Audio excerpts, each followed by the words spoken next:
the success or the secret sauce at that time, which we then duplicated to other multifamily buildings, was that we had these kind of pre-designed packages that we knew worked really well, and we offered it to the clients as a menu and to just make it easy. Like, okay, you want, TV and audio, and you want lighting control, and you want shades. You just kind of check the boxes off of this menu, and we already have all the plans. We already know what the packages are going to be. And so we made it so easy for the clients. Welcome to the Flywheel Effect, the podcast where ambition meets expertise in the world of luxury home services. Whether you're an entrepreneur, a small business owner, or a forward-thinking professional, this is your platform for growth, profit, and prosperity. Each episode, we dive deep into how to leverage data for smarter business decisions and share insights that help you transition from technician to visionary. Let's jump in. Hello, and welcome to another episode of The Flywheel Effect, your podcast for helping luxury home service businesses level up their game. I'm your host, Brent Sonnek-Schmelz. Today, as always, we are sponsored by Vital, the benchmarking and metrics and business optimization company that helps you make your businesses better. All right, and today we have a guest, Will Breaux. Will, how you doing today? I'm great. Hopefully you can hear me okay. Yeah, we can hear you. We can hear you great. So Will's been a long-time veteran in the CI world for over 25 years with ownership in 3 companies ranging from integration firms to distributors. He's been on a number of advisory boards, feedback groups, and for some of the biggest and most important manufacturers in the industry. And today also is the chair of the Government Affairs Committee of CEDIA, of which I am also a member. Well, what's going on in your world these days? Well, first of all, thanks for having me on here. I'm honored that you would ask me to do this. I've been in the CEDIA industry for a long time, as you mentioned, and lately I've become more involved in CEDIA as an organization with volunteer work and some programs. But I guess I probably should give a little bit of background on, how we got here or how I got here and, what I've done in the past.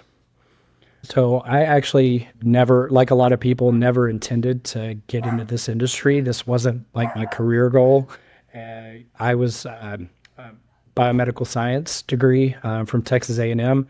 And when I realized I didn't want to go to vet school, then, I started looking for another job. And so Why didn't you, hold on a second. You were going to be a veterinarian. That's correct, yes. Why did you decide not to be a veterinarian?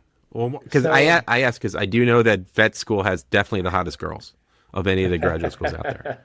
So it's kind of a funny story a little bit. I was actually an alternate when I was still an undergraduate, so I would have got in early had that been the case. And my life would obviously be very different if I had skipped 2 years of undergrad and, gone into vet school. But for whatever reason, that year, the alternates didn't get in. And so it gave me a whole nother year to kind of mull it over, think about it. And so I, was doing some other stuff. I was doing more creative type work while I was going to school.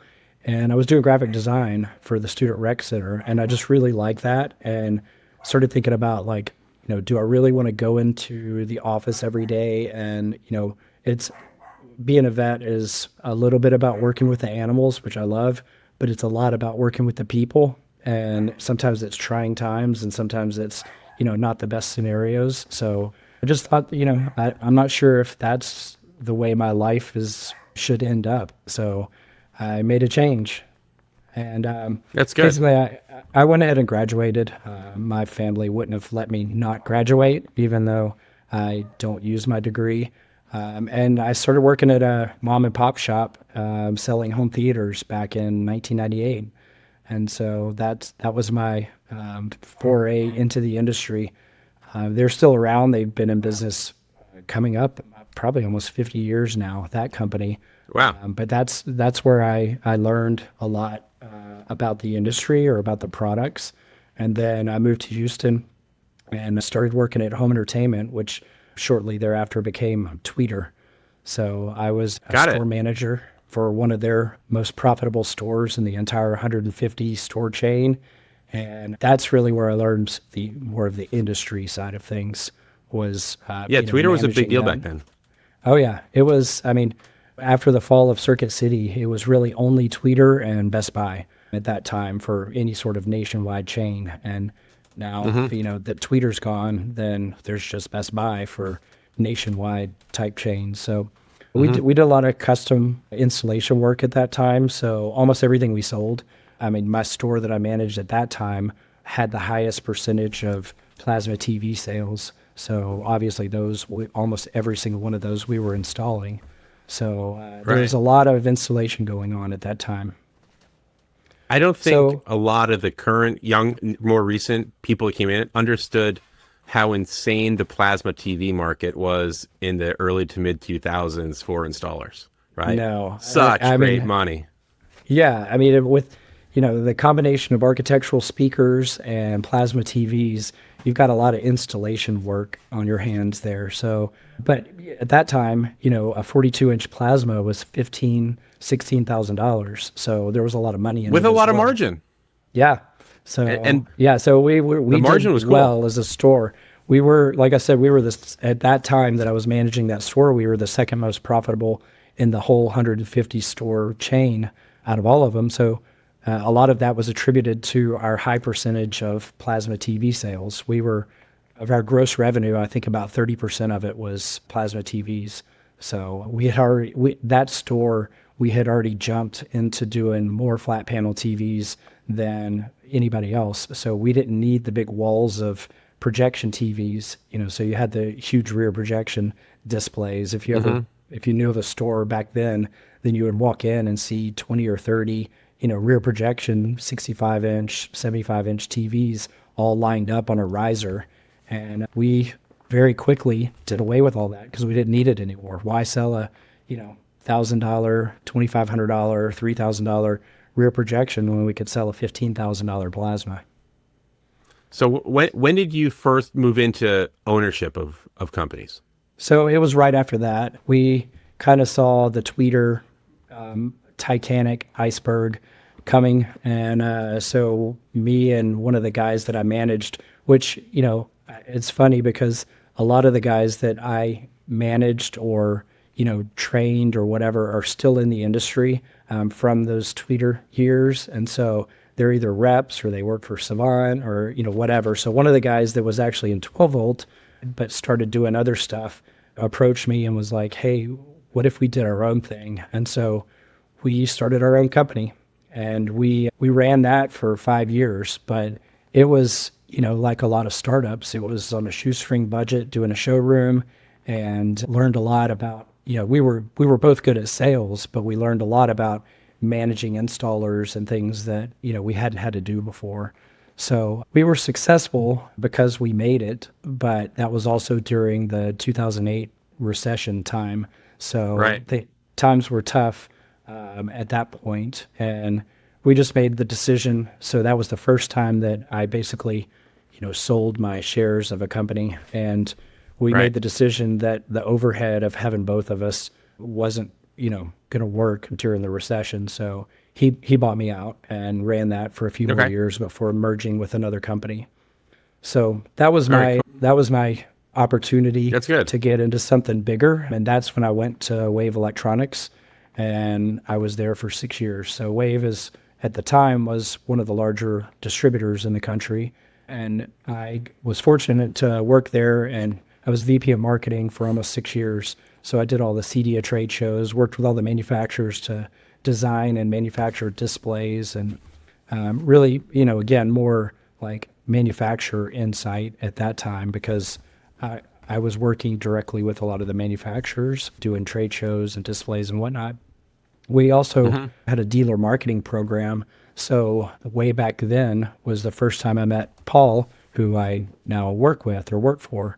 And so we had a dealer marketing program at Wave at that time where we would do your van wrap or your polos or your business cards or, any of those kind of things. We had a menu kind of approach to doing that marketing. So we could tell somebody, hey, you want business cards or you want a vehicle wrap? This is the price.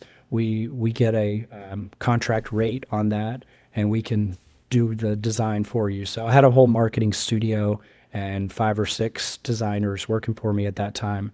It was a really cool time because that was the growth period of Wave. So we were, working with Samsung and Sony Right. and a lot of the big manufacturers. At that time, we went from 5 locations to 11 locations during the time that I was there. But I also did branding for what's currently their master brand and Allura speakers. So I got to work with Sonance on building the Allura speakers that Wave sells. So that's how I got to know a lot of the Sonance people was through that Right. venture. So And then after that, you went on to Iconic, right? yes, so I was Did you start Iconic, or were you just join it? No, so I joined a company called Signature Home Theater, and Okay. the reason for me joining was to become a principal, but also to redirect what was happening. So, the home theater trend was, kind of a niche, and becoming even more of a niche, and 2-channel audio. So we needed to branch out from that. So we needed to do lighting control and shades and, more of the designer stuff that I'm really heavy in now.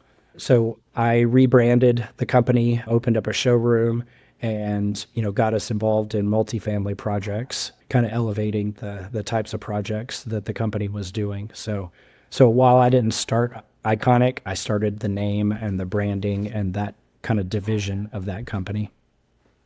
So And then you moved over to Casa with higher design, right?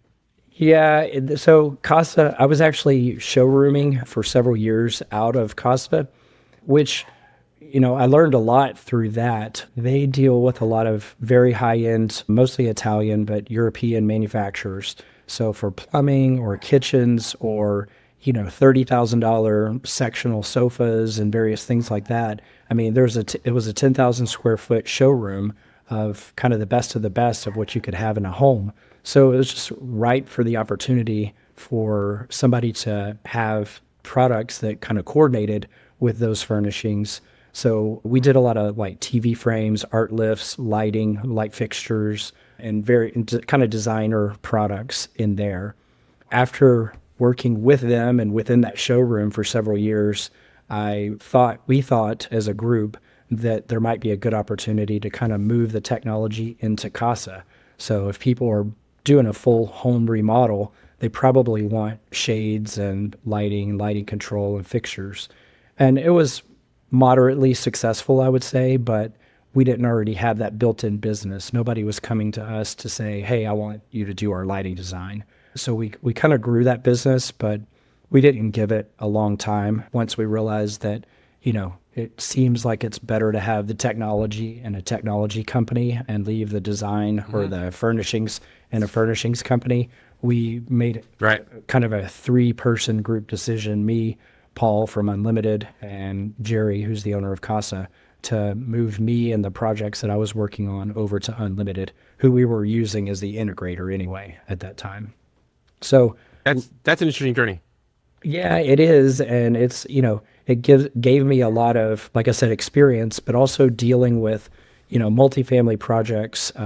One of the projects that we worked on, again, kind of as a group at that time, was called the Giorgetti Houston. And Giorgetti is a high-end Italian furniture manufacturer. So it's the only namesake condo building in the world to be Giorgetti branded. So there were lots of restrictions and requirements in order for that, for you to work or do any kind of design. But we did the common areas. We did all of the individual condo units for the wiring. And then, the success or the secret sauce at that time, which we then duplicated to other multifamily buildings, was that we had these kind of pre-designed packages that we knew worked really well. And we offered it to the clients as a menu and to just make it easy. Like, okay, you want, TV and audio and you want lighting control and you want shades. You just kind of check the boxes off of this menu and we already have all the plans. We already know what the packages are going to be. And so we made it so easy for the clients, the buyers of those condo units, that we did over 50% of the buyers, we did their systems. And that's a pretty huge number when you consider no money was given to us by the developer. and yet we still captured over 50% of the buyers and doing a system for them. So That's interesting. So that's good. yeah. So I think within that time scale, which actually you had a lot of chapters to your career there, from trying to just feel your way, working for a little mom and pop, to starting up a company, to working for larger, to actually getting more into design, which is something that, I think this whole industry is moving towards, right? Like, especially with lighting. But during that process, somehow you also got involved on the advocacy side, right? Like what was the trigger that got you interested? Like, and I say this really openly, most small business people and most people that work in business like us either don't want to know or don't care or don't think it's relevant to what they do every day. You have a completely different perspective.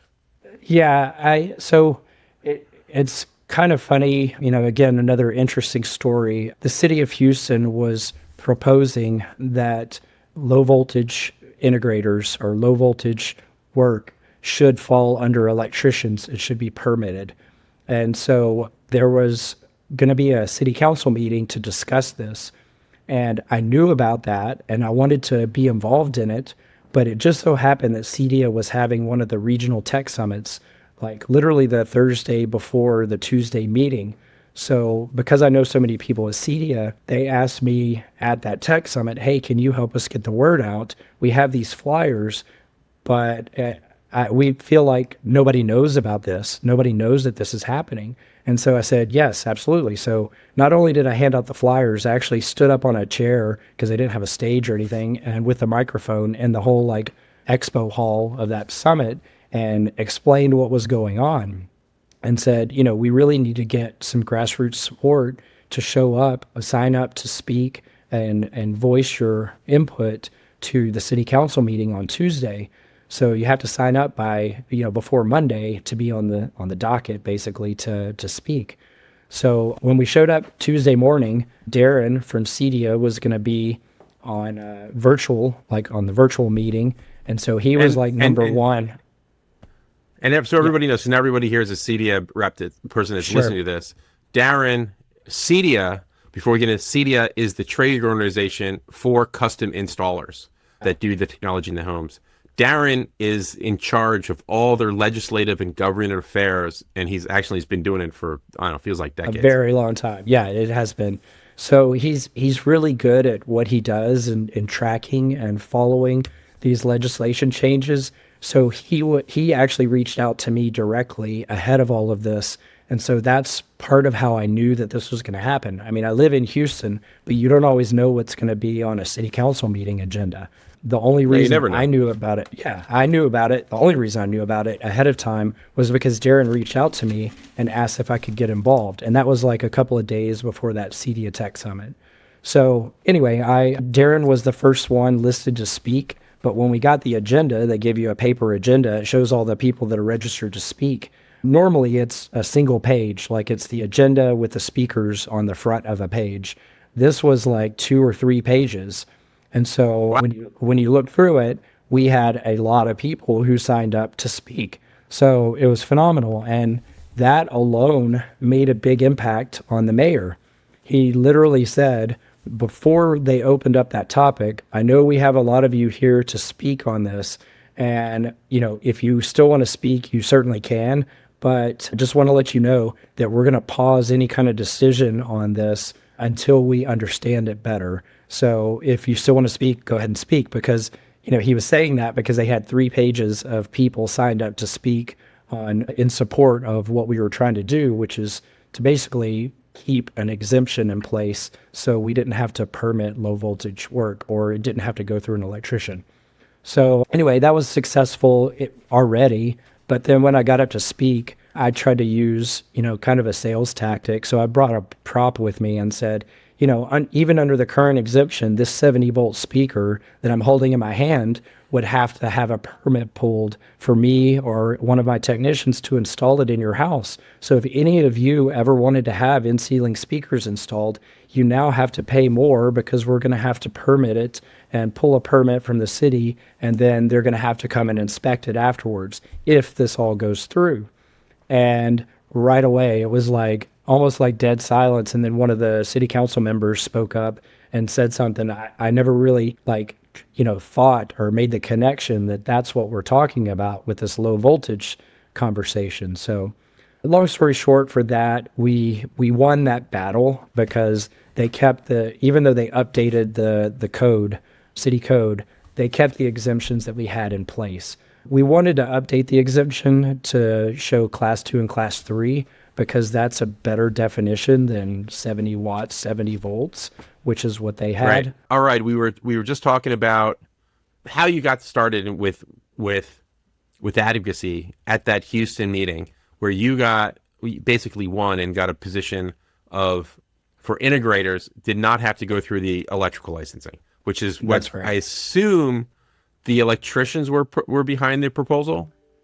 We think that, but we don't have any direct evidence. It's very common for things like this to come up, especially with the advocacy of PoE and low voltage lighting. There's obviously a lot of concern by the electricians unions and organizations that, low voltage taking over is going to be taking business away from them. So I think, they're trying to kind of protect their turf and be proactive about it. And so that was kind of an awakening moment for me because I thought, well, if this was going to happen or could happen in my hometown, even though we're a big city, we still have a lot of kind of small town vibe to it.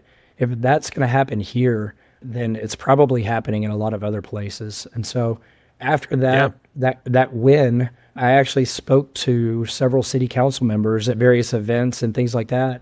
And they told me that, me getting up there and speaking and explaining it the way that I did helped them understand why that wasn't a good idea and why they wanted to keep the exemption in place. So it was just, and that was just in Houston?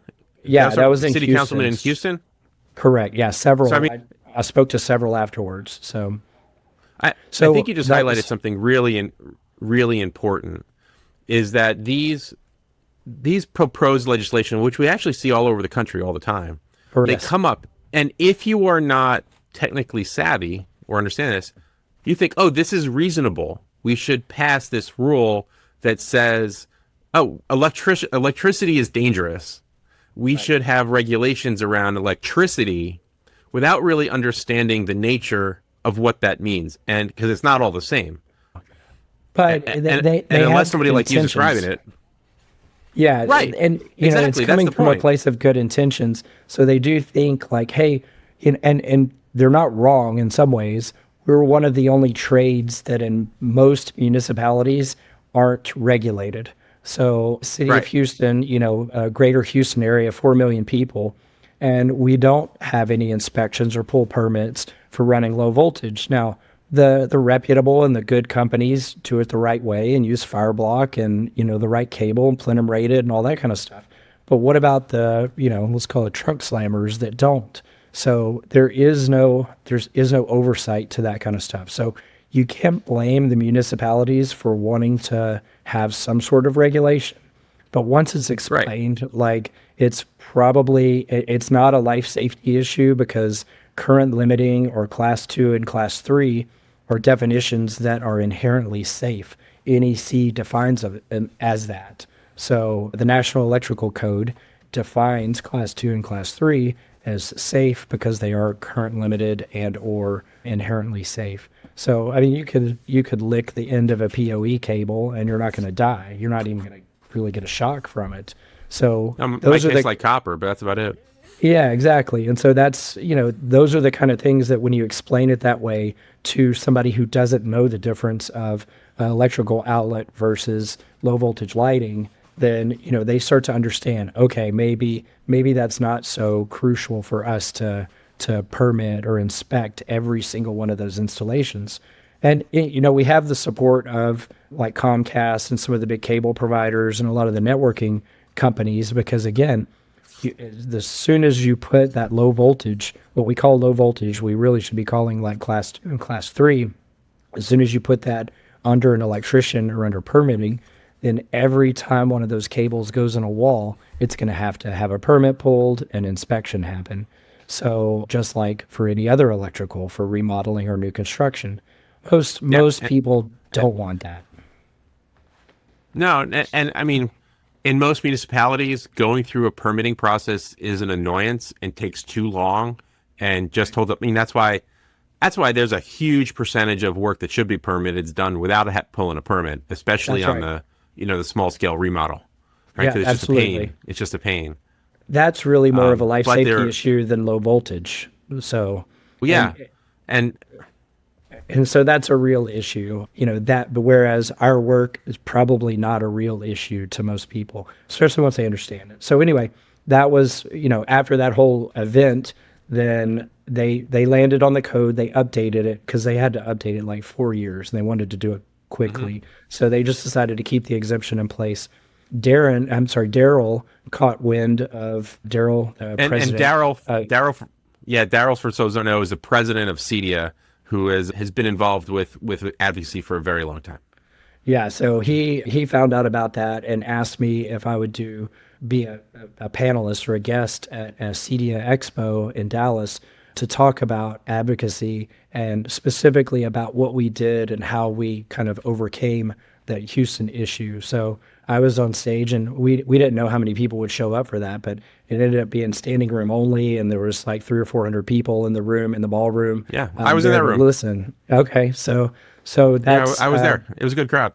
yeah, and that's how I met Darren. And in our ongoing conversations, I kind of got the impression, and I like Daryl and I like Darren too, but I kind of got the impression that every time we talked about me wanting to, push, I guess you could say, certification, potentially even licensing as a result of these kinds of things, because if we don't do it, somebody else is going to do it for us.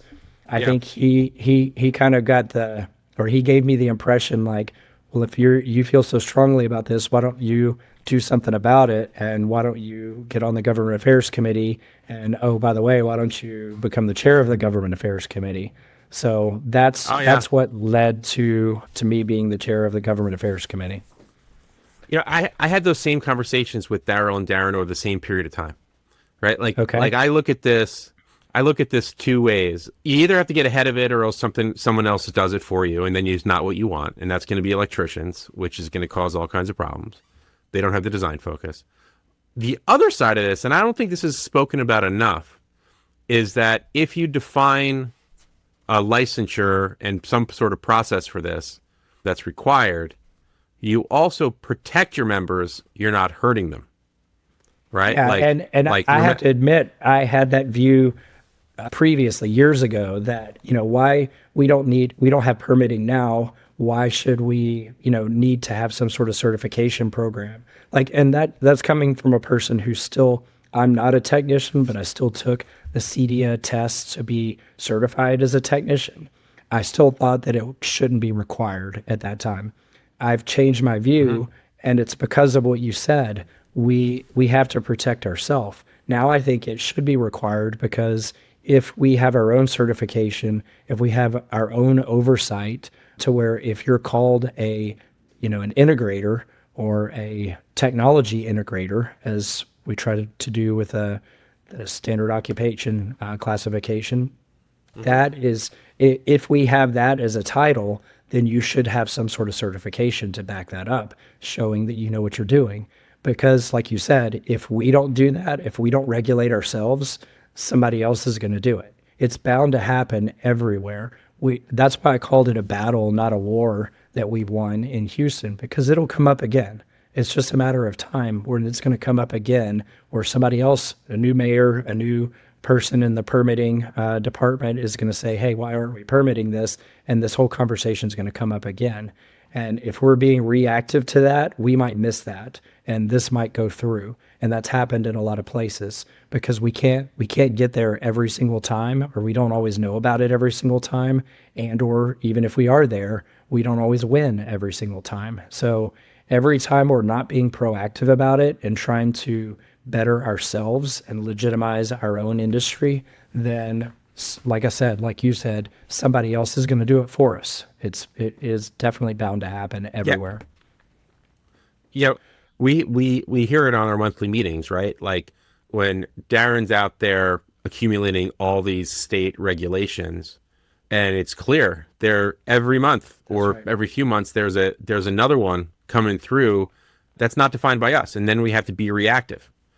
Some of them are just kind of repeats. Some of them are electricians just trying to protect turf. I don't know. It's and you speak to a lot of people out there. Yeah, I mean, and people that aren't in the Government Affairs Committee may not know this, but we have a monthly meeting, and on the agenda every month is what's come up federally and what's come up on the state level, and sometimes even what's come up on a local municipality level. So, and like you said, almost every month there's something new, something different that's popped up that we sometimes have to react to. Sometimes we just watch it. So yeah, it's a real issue. It's an ongoing issue. It's an ongoing battle and a struggle, and we have to keep up with that. And Darren does a great job of keeping up with it, but it really takes like everybody on the nationwide, on the state and local level to be a part of that. I mean, again, just that one Houston event when whatever it was, 60, 70, 80 people signed up to speak, that spoke volumes because the electricians or whoever proposed that initiative, they didn't have that level of support there ready to act and speak. But what happens when we don't have that many people signed up to speak or don't have that opportunity to speak to a city council and explain things? Then somebody could make a decision, and it could be a less than educated decision that will impact all of us. Yeah, I think and I think this kind of gets to the point of where. But I think now let's shift this. Like you're clearly understand the process, and it happened so kind of serendipitously, right? Where you just kind of fell into it and realized how powerful advocacy of some sort could be. But most people don't have that experience. If anything, most people's experience is, hey, I go in front of the planning board when I got to do something on my house, and it's an annoying process. Why do I want to deal with all that nonsense, right? Let me just go run my business and not worry about it. I feel that is the most prevalent view of regulation out there. I just think that's misguided. What do you? I agree with you, and like I said, I've changed my views over the years. So I think a lot of people could change their views or get more involved.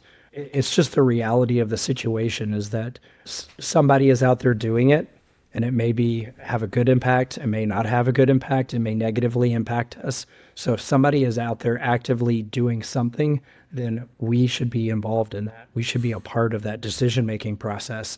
And it takes, you have much more of an impact. So as good as Darren is at speaking to the topic, he's a member of an organization speaking on behalf of CEDIA to city council.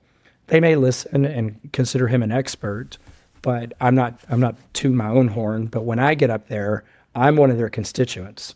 I'm actually a person that is running a business that votes for them, that is going to be impacted by this. So when I speak about it, just like if anybody else that works or lives in Houston would speak about it, they listen to that more so. That has more of an impact. So those grassroots efforts of people in our industry, because let's put this in context too. And this is, again, nothing against CEDIA, but at the time they were speaking and they were saying something like 8 member organizations in the city of Houston. Well, that's not going to change anyone's, and I could have the wrong number, but it was a low number. That's not going to raise anyone's eyebrow when you're saying 8, this might impact 8 businesses in the city of Houston. The reality is it's going to impact hundreds of businesses. It was just only 8 of them at that time were CEDIA members with an active membership. So we've tried to kind of rephrase how we speak about it and not say only CEDIA members, but say who would be impacted by this or any of these kind of proposed changes. So we're talking hundreds and thousands and even tens of thousands of people when you start talking nationwide, hundreds of thousands potentially, because it's everything. And, like I said, it was network companies, it was Comcast Cable, it was Best Buy, and then all of the people that are legitimately in the CEDIA channel. but we don't make up as much as the non-CEDIA channel does that are legitimately in our industry. Right. And I think and the reason to engage, I think, takes one step further. One thing you said about your discussion with Houston is in Houston at that moment in time is that you spoke to several of the city council members and they were very interested to learn what you had to say because they don't know, right? Yeah. And they can only hear what they're told. So unless they hear your side of the story or the integrator side of the story, they're just going to go along with it. And that's the right thing to do if they don't hear the other side. That's right.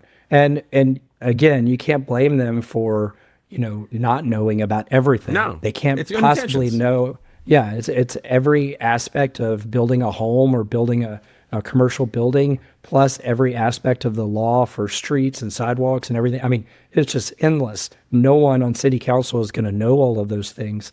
So it's good news to find that they're actually receptive. I was pleasantly surprised when they were saying, oh, we want to learn more about this, and we agree that this decision should be held off until we better understand it and hear from more experts on it.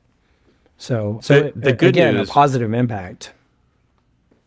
yeah, the good news is, contrary to what most people think based on kind of media reports especially around federal stuff, is local politicians on the state, county, or even just truly municipality level actually want to hear from people and their opinions.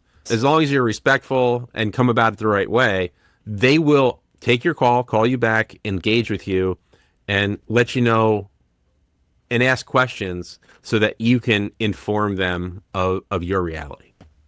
That's right. And I'll take it one step That's further. underappreciated. In that situation, one of the city council people, I spoke with several, but one of them actually set up a meeting, like a virtual meeting, a webinar between me and their assistant and Darren from CEDIA. So we actually had nearly an hour to talk about it with them and explain the impact of what could have been. Because again, we were trying to update the code cycle twice during this process. So it wasn't just one and done. It was like, we need to update it to this one and then almost immediately go to the next one. Excuse me. So, and it's like, I can imagine if that conversation happens in 100 municipalities around the country, which is possible, but only if integrators actually take the initiative. That's right.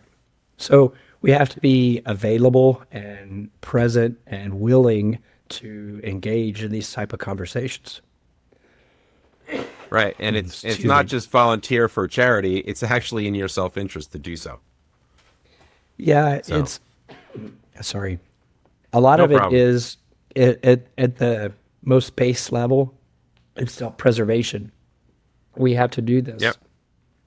So that's one of the reasons why I did the other initiative at CEDIA Expo this year, which was bringing in high school students from a technical high school to CEDIA Expo to see what we're all about. We don't have a channel like electricians and plumbers and interior designers where new people out of high school want to get into our industry. So I thought, what's a good way to try and do that or start a program to do that? So that was that. I contacted a local technical high school that does construction trades and entrepreneurship and computer science. That takes it a step further, right? Like, that's not just advocacy for the trade. That's helping the next generation of tradespeople get involved and build careers. That's awesome. That's like, Well, thank you. I mean, it was done to honor or memorialize a friend of mine who had been in the industry for a long time, and he helped a lot of people in the industry, kept people interested, helped people that were starting out. He was a rep for several companies. And so, I thought this would be a good way to start or continue his legacy to get, students, high school students, interested in our industry. So I talked to Daryl about it, and they didn't have a program set up to do that. So I just decided to basically do it myself. And once people found out about it, they were really excited. So we got a lot of attention on the show floor, a lot of vendor support, especially once they saw what was actually happening. So, Savant sent out like their starter kits for their lighting control to all of the Yeah. students that attended so that they could actually have the product to play with. Sonance made a big contribution to it because they thought it was awesome. So everybody that was involved, thought that it was a great program. The students got a lot of out of it. And really it was just, in my opinion, the first step to trying to create a program to get the next generation into our industry. Cool. I really love that. I think people pay too little attention to who's coming up from the bottom. So Yeah. that's really cool. I got one interesting point I've always thought about, and I want your opinion on this, on permitting and licensure for our trade.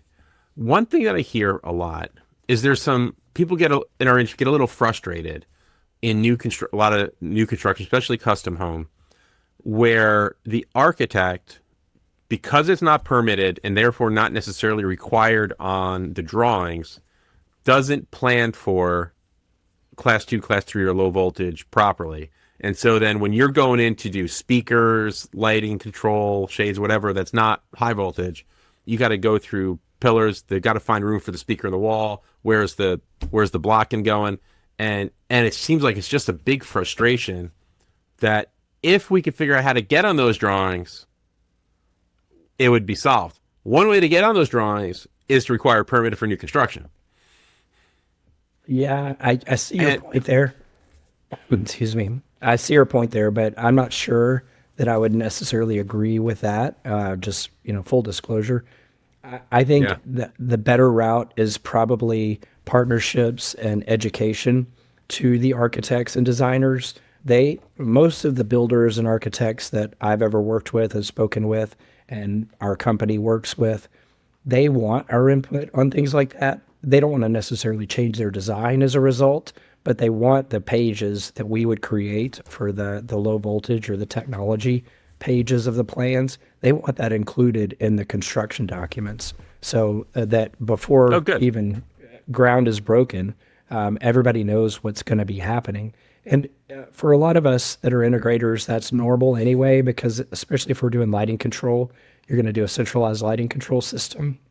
You may have to document the electrical differently than what the architect already put on the plans. If they just put switches in the rooms, you're going to have to change that to be a centralized or panelized system. So you're already going to make some changes. So that's why you hear a lot to getting in early is important. So lighting and lighting control is arguably the best way of getting in early, because if you're a part of those conversations before anything is built, then you typically don't have the issues that you were referring to, which is trying to figure out a way to get wiring later. So yeah, that's a good point. The lighting gets you in earlier. It really does.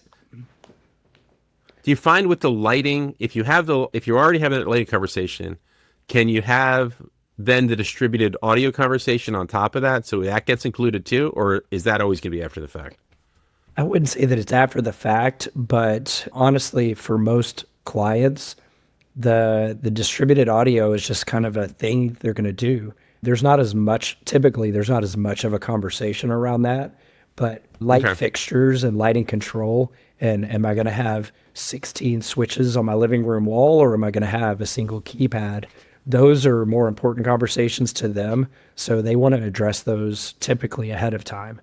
And it's, I wasn't always in lighting. I've only been in lighting. I mean, we've all done lighting control for a long time, but lighting design or fixture specification, that's a pretty new category for our industry. Some people have been doing it a long time, but, even Lightapalooza and things like that becoming such strong presence in our market or in our channel or evidence that it's becoming more important to almost every integrator out there.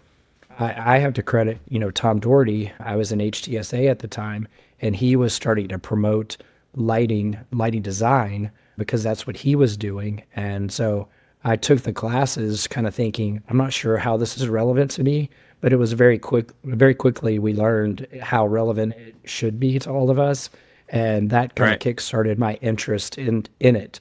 And now after doing many projects and, being involved with a lot of lighting manufacturers, it's really easy to see that what I said earlier, if you're doing fixture specification, if you're doing centralized lighting control, if you're doing those kind of things, you're going to be involved in the plans during the planning stages.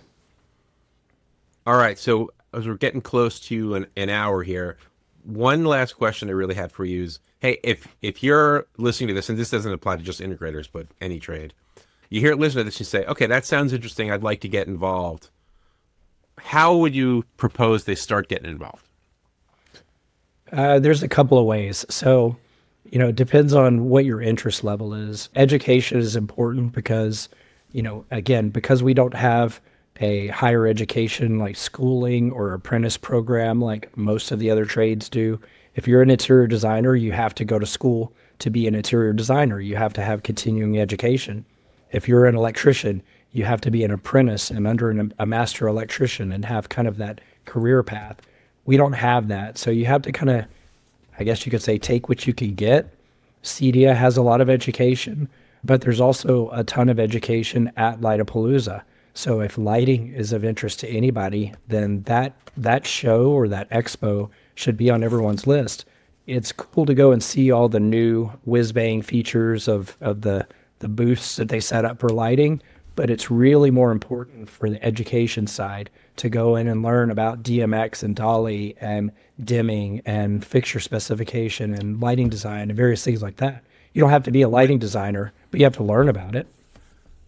Well, when actually, let's switch this. When I said involved, I meant involved in the advocacy side. Okay, sorry.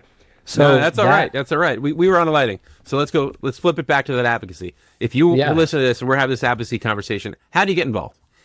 So that's even easier because CEDIA has the Government Affairs Committee, which is all about advocacy. So if anybody wants to get involved in advocacy, then the Government Affairs Committee would be the first stop, because even if someone's not on the Government Affairs Committee officially, we have state and local captains, so that when an initiative needs to roll out or we need support, we have people on the list to go to and say, hey, can you call your local, representative, or can you call your local official about this and get their support for this? And Darren goes so far as to even give you a script kind of to talk about and tell you the details that you need and even who you need to call and speak with. So, but if you're not on that list of people to reach out to, then how is CEDIA or anybody else going to know that you're willing to help and do those things? We actually have an initiative going on right now, which is that SOC that I mentioned, to try and legitimize our industry. A lot of people don't know this. I didn't know this, and I'm on the Government Affairs Committee, but technology integrator isn't an actual occupational classification.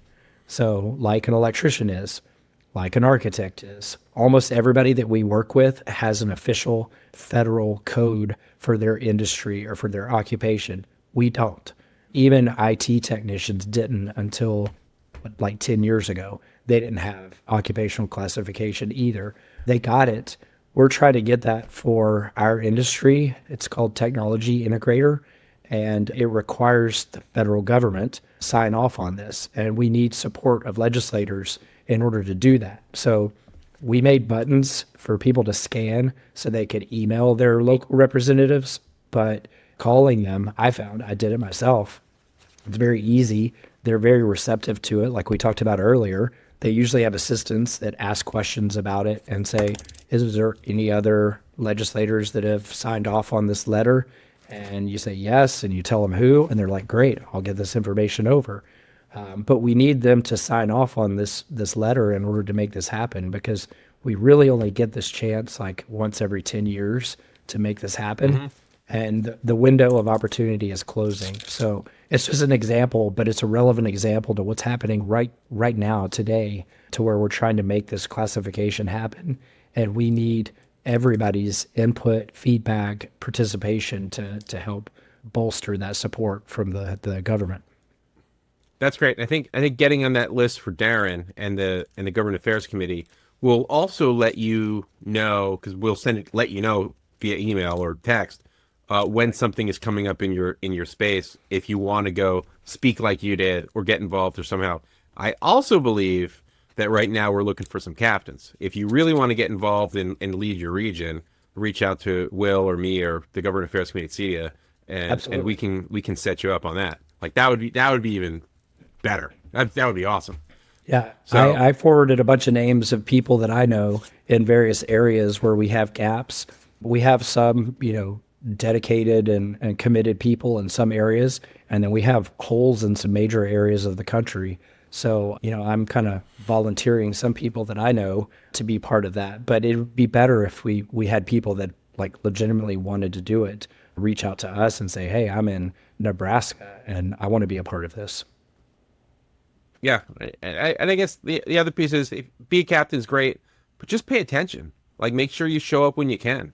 I think that's the biggest thing is people don't even pay attention. It's actually really hard to pay attention sometimes. It is. But just making sure you got alerts.